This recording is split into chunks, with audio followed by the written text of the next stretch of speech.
Now, Africa Day is the annual commemoration of the foundation of the Organization of African Unity on the 25th of May 1963. The theme this year is the Year of Refugees, Returnees and Internally Displaced Persons towards durable solutions to forced displacement in Africa. With more details on this morning, I'm joined by Diaspora repatriate, that is Mr. Brian Wheeler. Good morning and welcome. Good morning. How are you? I'm fantastic. How are you doing this morning? Pretty well. Thank you so much for being here. It's my pleasure. Just perhaps to start with, you can give us, an outlook on, the relationship between Africa and its diaspora, especially looking back at the involvement of the likes of Du Bois, Garvey, etc., when it came to the continent's liberation from colonialism. Let's start there. Okay. When I reflect back and when I think of Du Bois and Marcus Garvey, what they were successful in doing is open up our eyes and making the people in the diaspora realize that our lived realities isn't in isolation.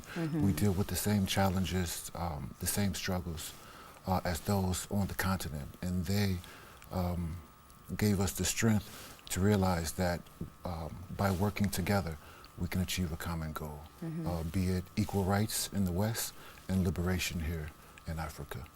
Do you think those challenges that you're highlighting to are still relevant, in 2019? Of course. Even though, technically speaking, in the West, people have what we might frame as equal rights, but they aren't consistent. People are still challenged with dealing with racism, economic challenges, and here in Africa, of course, all of our countries are sovereign. We're liberated, but we still deal with the challenges of trying to be economically emancipated. Yeah. So those challenges still continue to exist. How would you say the relationship between Africa and the diaspora has evolved in contemporary times? In contemporary times, I would say it has definitely evolved diplomatically, socially, economically, and media, of course, is to some degree bringing us together, because here in Namibia, I can reach out to friends and family in America, in Jamaica, in the Caribbean, in Europe, in England. So the evolution of the relationship between the diaspora and those here in Africa is growing organically, and we have a unique opportunity to expand that growth. Some would say that relationship is strained. And if that is the case, what would you say are some of the challenges that contributes to that, perhaps? I wouldn't necessarily say it's strained. I think relationships are ultimately personal. I know for myself, whether I'm in Namibia, Ethiopia, Kenya, Gambia, South Africa, wherever I go on the continent, I feel at home. So I think once people that we encounter that are from the continent recognize that and recognize that we all have shared experiences, same challenges, same struggles, then those challenges are lessened. And I think ultimately once we communicate and understand that we're brothers and sisters ultimately, irrespective of where we were born, we can mitigate those challenges. I think in the past there was a mindset that those, that are in the diaspora, especially those in the Americas, were privileged to be where they were or found themselves to be at the time. But now there seems to be a wind of change, with especially those, looking to return, back home. Tell us about that, your thoughts on that. The first thing that comes to mind is a beautiful song by Jackson Kaweya, when he says the winds of change are sweeping across the African continent, and those winds of change have swept across Africa, and they've reached America, they've reached the Caribbean, they've reached Europe, and we've come to realize that we don't have to limit ourselves to America or Jamaica or England. Why settle for a country when we have a beautiful continent that we can explore, live, and ultimately prosper with ourselves and our children. With that said, though, what would Namibia still remains to be a country that's in a continent that's considered, third world, with lots of developments that we still need to achieve and a lot of milestones that we still need to achieve. So what would be the real motivation with wanting to return home? I think we have to change the narrative. I mean, if we look back historically, Africa is the first world. So we frame it as the third world, but in reality, everything originates from this continent. So I think it's a matter of changing the narrative and recognizing that, there's vast opportunities here. Whenever I travel, when I get on an airplane, sure, there's Africans, but you see a lot of Europeans, you see a lot of Americans, you see a lot of our Asian brothers, because they've recognized these vast opportunities. So it's our challenge is to share the opportunities with the people in the diaspora, let them know that they're welcome to come home. Let's focus a bit on repatriation. And do you think it's time, for African states to recognize these movements? And also, perhaps you can tell us, how repatriation would work. Repatriation in the most basic sense means that an individual, a family, a group returns home in the most basic sense. But there's also the aspect of, mental and to some degree spiritual repatriation, because even though we might land physically on the continent, we have to decolonize our minds. And we have to become aware of the day-to-day realities of life in Africa and approach this process of repatriation holistically.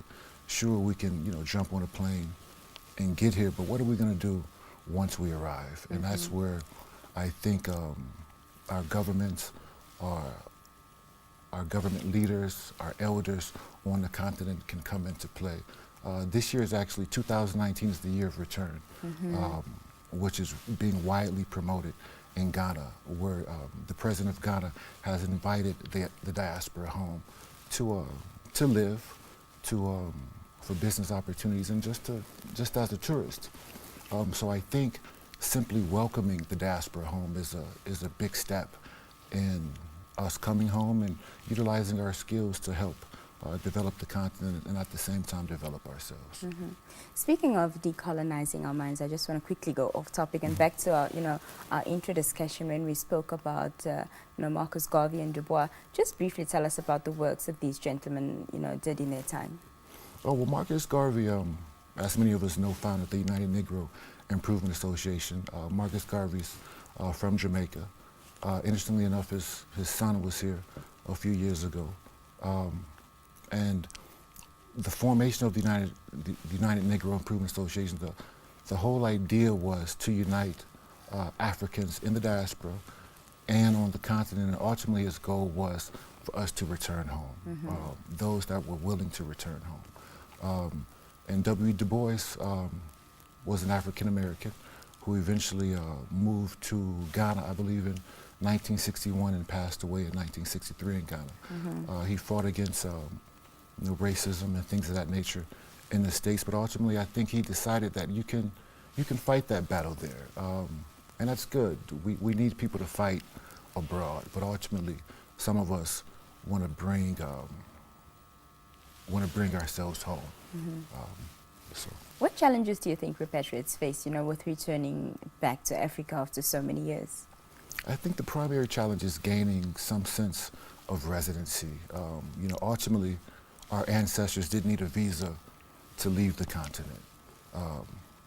We were taken forcefully, and oftentimes just trying to come here and live with our families, it's difficult to do it legally under the immigration structures in many countries. So outside of potentially being married, it's hard to settle on the continent. So I think that's the biggest challenge that many of us face. How important is the repatriation of Africa's diaspora? Just speaking in the context of America, I think there's about 37 million African diaspora in the States alone. So it's hard to quantify the importance of repatriation with such a large number of people.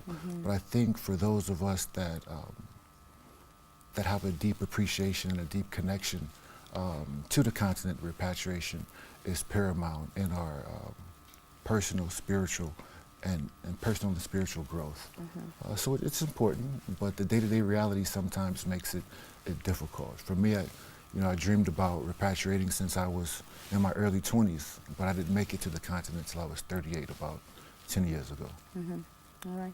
As we look at commemorating another Africa Day on the 25th of May, that's on Saturday, what are your thoughts that you'd like to share, with Africans, both the domicile and those in the diaspora?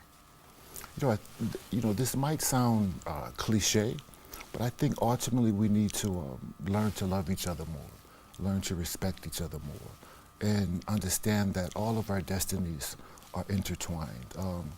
We oftentimes end up chasing a dollar. You can't take a dollar to your grave. So we need to, care for the elderly, care for our sisters. This whole idea of gender-based violence is nonsense. So we just need to come together in a spirit of, I think our president here says Harambe and Ubuntu. Just come together, recognize our differences, but appreciate our commonality. Well, thank you so much for being here this morning, Mr. It's my Wheeler. pleasure. It was a pleasure talking to you. Thank you so much. Have a blessed day. You too. That was Mr. Brian Wheeler, a diaspora repatriate, speaking to us this morning. We celebrate Africa Day on the 25th of May. That's on Saturday. We'll be back right after this. Stay tuned.